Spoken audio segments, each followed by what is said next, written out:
اور معزز ہمارے شعراء کرام، سامعین محترم میں کچھ ایسی شخصیتیں کہ جنہیں فراموش نہیں کیا جا سکتا، گزر بھائی وغیرہ، عادل بھائی اور دوسرے مہمان۔ دیکھیے، میرے لیے لکھنا پڑھنا ظاہر سی بات ہے کہ ایک زمانے تک جب تک آپریشن نہیں ہوا تھا بہت تیزی کے ساتھ لکھتا پڑتا تھا، لیکن آپریشن کے بعد ڈاکٹروں نے اتنی پابندی لگا دی ہے میرے اوپر کہ ایک مصرع کہنے کے بعد دوسرا مصرع کہنا ہمارے بس سے باہر ہے، لیکن پھر بھی کوشش رہتی ہے کہ کچھ کہہ دیا جائے۔ اور یہ نعت ہی کا صدقہ ہے کہ مجھے کینسر جیسے مرض سے اللہ نے نئی زندگی عطا کی، اور یہ میرا ایمان ہے، کسی کا ہو چاہے نہ ہو، لیکن میرا ایمان ہے کہ یہ توصیف رسول کا صدقہ ہے، نعت رسول کا صدقہ ہے جو مجھے میسر ہے۔ ڈاکٹر نے تو کہہ دیا تھا کہ 90% امید نہیں ہے کہ یہ آدمی زندہ رہے۔ ظاہر ہے کہ 150 گرام گوشت کاٹ کر کے نکال دیا جائے گلے سے، جبڑا نکال دیا جائے، اور اس کے بعد اس نے کہا کہ یہ بول بھی نہیں پائیں گے، لیکن اللہ کا کرم یہ ہوا کہ جب ڈاکٹر نے کہا تھا تو میں نے یہی کہا تھا کہ میں نے جس نبی کا کلمہ پڑھا ہے وہ نبی اشارہ کرتے ہیں تو پتھر بولتا ہے، ہم تو ان کے غلام ہیں۔ تو یہ غلامی کے کچھ شعر ہیں، اگر آپ زندہ دلی کے ساتھ سنیں گے تو میں سنا پاؤں گا، ورنہ 4 مصرے پڑھتا ہوں تو پانی پینے کی ضرورت پڑتی ہے، دے لگنے کی وجہ سے گلا خشک ہو جاتا ہے، اب اس میں بولنا بھی بہت مشکل ہوتا ہے، مگر اللہ کا شکر ہے کہ جو اس نے زندگی دی ہے، ایک ایک لمحہ یہ نعت رسول کے لیے ہے۔ بس اب درود شریف پڑھیے، اس کے بعد میں کچھ شعر سناتا ہوں۔ اللہم صلی علی سیدنا و مولانا محمد وآلہ وصحبہ وبارک وسلم علیہ صلاۃ تبقی و تدوم بدوام الملک الحی القیوم۔ مطلب سنیں علیم صاحب، زندگی بھر یہ خالص اپنے جذبات ہیں اور اس میں جھوٹ نام کی کوئی چیز نہیں۔ زندگی بھر زندگی کا فلسفہ لکھتا رہا، زندگی بھر زندگی کا فلسفہ لکھتا رہا، زندگی بھر زندگی کا، عقیل بھائی سنیے، زندگی بھر زندگی کا فلسفہ لکھتا رہا، موت کے بستر پہ نعت مصطفیٰ لکھتا رہا۔ موت کے بستر پہ یہ حقیقت بھی ہے اور ایسا ہی ہوا ہے، زندگی بھر زندگی کا فلسفہ لکھتا رہا، موت کے بستر پہ نعت مصطفیٰ لکھتا رہا۔ اور تو یہ بیڈ کا شعر ہے، اور تو کچھ لکھ نہیں سکتا تھا نازک وقت میں، اور تو کچھ لکھ نہیں سکتا تھا نازک وقت میں، آنسوؤں سے المدد یا مصطفیٰ لکھتا رہا، آنسوؤں سے المدد یا مصطفیٰ لکھتا رہا، اور تو کچھ لکھ نہیں سکتا تھا نازک وقت میں، آنسوؤں سے المدد یا مصطفیٰ لکھتا رہا۔ موت تو برحق ہے وہ آ کر رہے گی ایک دن، موت تو برحق ہے وہ آ کر رہے گی ایک دن،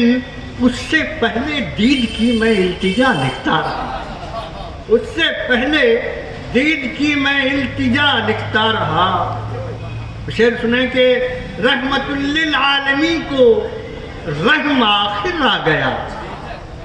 رحمت للعالمین کو رحم آخر آ گیا، چشم رحمت یک نظر بر حال ما لکھتا رہا،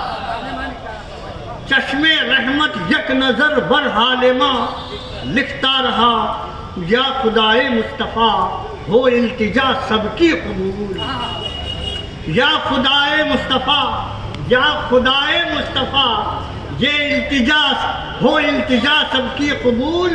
خاتمہ بالخیر ہونے کی دعا لکھتا رہا، خاتمہ بالخیر ہونے کی دعا لکھتا رہا۔ اور لکھتا ہے کہ میں بزرگوں کی دعاؤں کی کرامت ہوں حلیم، میں بزرگوں کی دعاؤں کی کرامت ہوں حلیم، صدقہ نعت نبی کا معجزہ لکھتا رہا، زندگی بھر زندگی کا فلسفہ لکھتا رہا، موت کے بستر پہ نعت مصطفیٰ لکھتا رہا۔ یہ تو اس دن کی کیفیت تھی، اور اس کے بعد جب شاعری کی طرف لوٹا ہوں تو اس کے کچھ شعر ہیں تاکہ حلیم عازق سمجھ میں آئے۔ سب کی پلکوں پہ ستاروں کا سفر نازک ہے، شاعری یہاں سے ہوتی ہے دیکھیے۔ اور نعت کی شاعری لوگ سمجھتے ہیں کہ پاکستان میں پاکستان ہی تک محدود ہے، ایسا نہیں ہے۔ جہاں جہاں عاشق رسول ہیں وہاں وہاں کی زبان عشق کی زبان ہے، کہ سب کی پلکوں پہ ستاروں کا سفر نازک ہے، سب کی پلکوں پہ ستاروں کا سفر نازک ہے، مرحلہ نعت کا اے دیدہ تر نازک ہے، مرحلہ نعت کا اے دیدہ تر نازک ہے، ہوش میں رہنا مدینے کا سفر نازک ہے، ہوش میں رہنا مدینے کا سفر نازک ہے، کعبہ عشق کی ہر راہ گزر نازک ہے، کعبہ عشق کی ہر راہ گزر نازک ہے۔ اور شعر سنیں آپ حضرات کے لفظ پلکوں سے چنے جاتے ہیں نعتوں کے لیے، لفظ پلکوں سے چنے جاتے ہیں نعتوں کے لیے،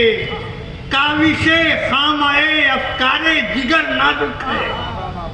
کاوش خامہ افکار جگر نازک ہے۔ اور سامعین یہ شعر سنیں کہ نقشے پائے شہ ابرار سے یہ راز کھلا، نقشے قدم سے راز کیا کھلتے ہیں وہ شعر، نقشے پائے شہ ابرار سے یہ راز کھلا، پھول تو پھول ہے،